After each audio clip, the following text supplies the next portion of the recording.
Ghost in the alley. Rumors were rife about the alleyway behind the tavern. It was haunted, folks said.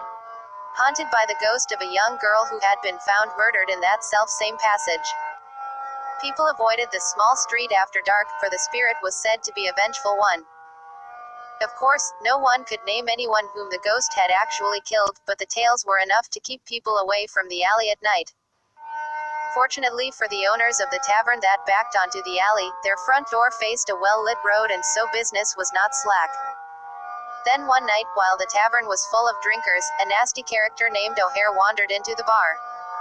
Women and children were not safe in his presence, but especially not women. After O'Hare had consumed far too much alcohol, he suddenly announced to the bar that he'd seen a pretty young thing in the alley out back of the tavern.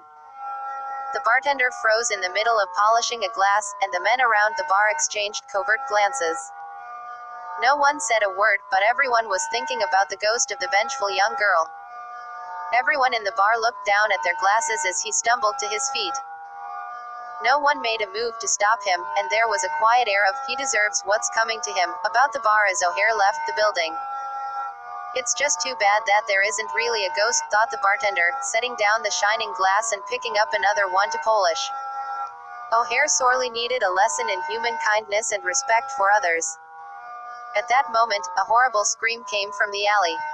Everyone in the tavern looked up in shock and fear. Had there really been a ghost out there? Or was O'Hare up to his old tricks and even now accosting one of their womenfolk? The men leapt to their feet and raced to the back door of the tavern. Pouring out into the street, they were met by an unnatural cold, and their eyes were dazzled by a blaze of light. The bartender thrust his way to the front of the crowd and saw the body of O'Hare lying in a pool of bright white light. His throat had been torn to pieces, and blood was spilling out in gushes. Above him hovered the semi-transparent figure of a young girl, her eyes gleaming with red fire, her mouth covered with blood. She glared down at O'Hare and then turned to look at the crowd.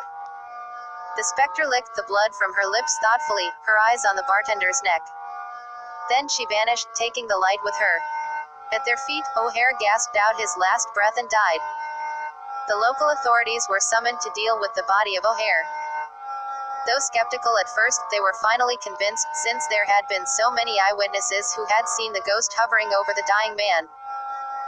The bartender resigned his position the next morning and took a job across town, the memory of the ghost's hungry stare at his neck prompting him to look elsewhere for employment.